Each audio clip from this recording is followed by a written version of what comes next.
I am Iyanla Vanzant, and this is the R Spot, the relationship zone, the place we come to dissect and discuss and examine and explore all of the issues about relationships. And today we're going to be talking about a difficult one.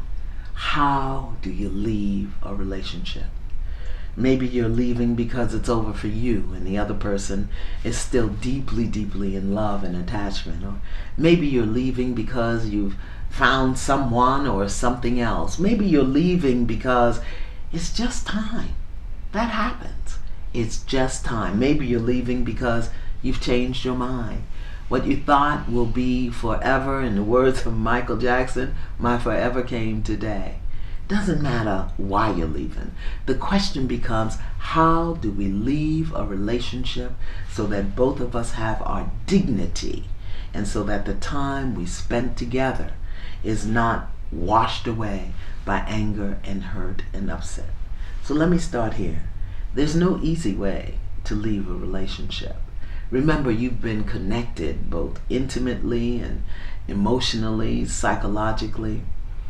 And when the relationship ends and you discover that either you want to leave or that your partner is leaving you, just is no easy way. People don't leave because they want to break your heart. People don't leave because they didn't love you. In fact, sometimes they leave because they do love you. And either they don't see themselves growing or you growing or the relationship growing. It's never easy to say it's time for me to go. But trust me, you'd rather have someone leave the relationship than to stay there and not be there. Because there are many ways to leave. You can leave mentally, you can leave emotionally, you can leave physically. We're talking about the physical end of a relationship. So we're going to do this in two parts. Today we're going to talk about some basics, and then we'll talk about when you're the leavee and when you're the leaver, when you're the one being left and when you're the one leaving. But today, what are the basics?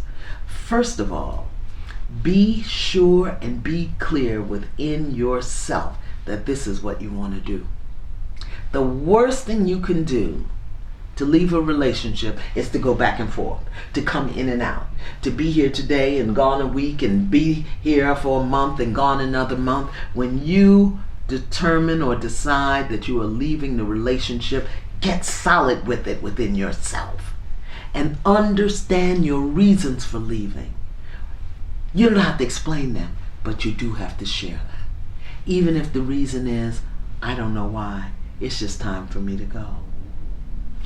Be sure that you're solid within yourself so that you can communicate to the other person, not 50 times, but once. I'm leaving.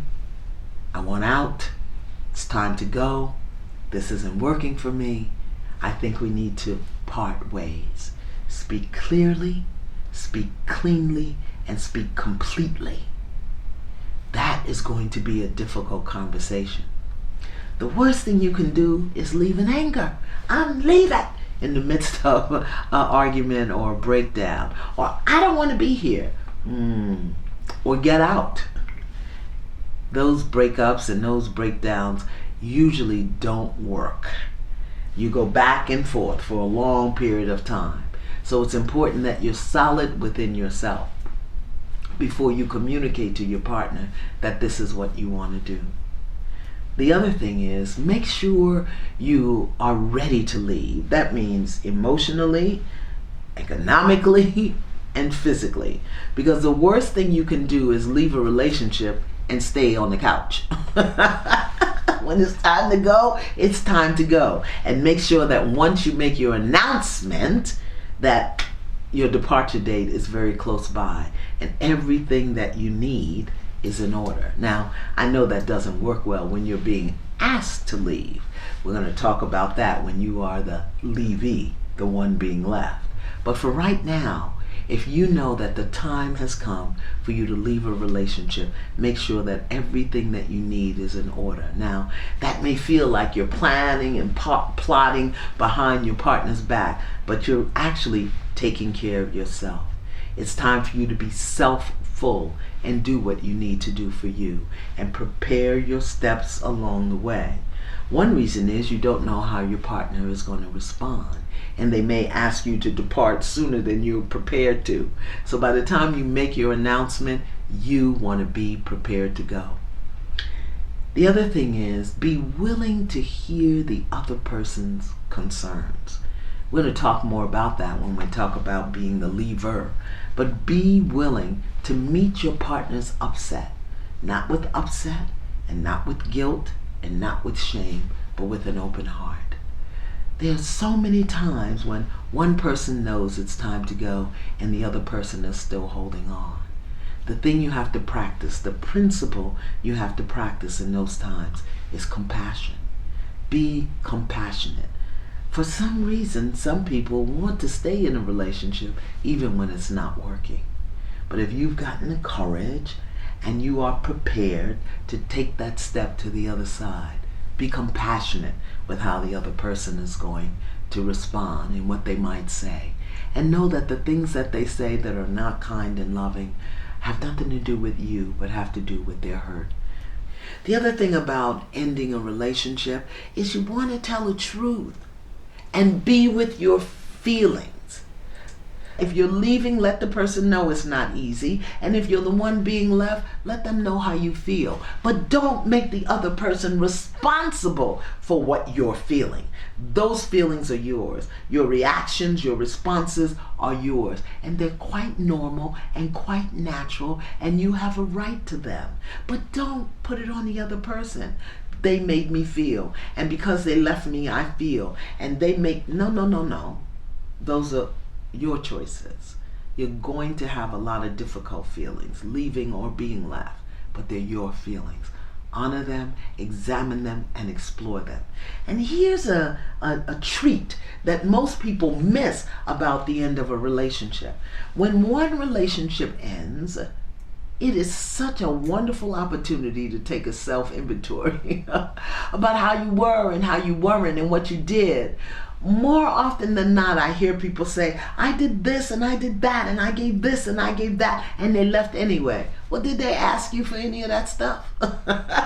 Nobody made that a requirement for you to be there. And if you gave it with the expectation that you were going to get something in return, then you didn't really give it at all. Because when you give, you take your hands off of it. So, leaving. It ain't never easy. You know, as Gladys Knight said, neither one of us wants to be the first to say goodbye. And if you're the one who's got the courage and the insight and the willingness and the readiness to say goodbye, honor yourself. And do that in a way that honors the other person. So in our next episode, we're going to talk about when you are the leavee, the one being left. And then we'll talk about when you are the leaver, the one doing the leaving. What is the appropriate behavior and how do you respond so that you two souls that have been in loving together, in living together, in interaction and intimacy together, can both be whole on the other side. So that's it for today. Tune in next time. And in the meantime, if you have a question, a comment, a concern, particularly about how to leave a relationship, send me a brief email or a short 2-minute video to Iyanla's Fixins, IYANLAS Fixins, FIXINS @gmail.com. And join me next time, because we're going to continue these conversations so that we can make the R spot as exciting as the G spot. See ya.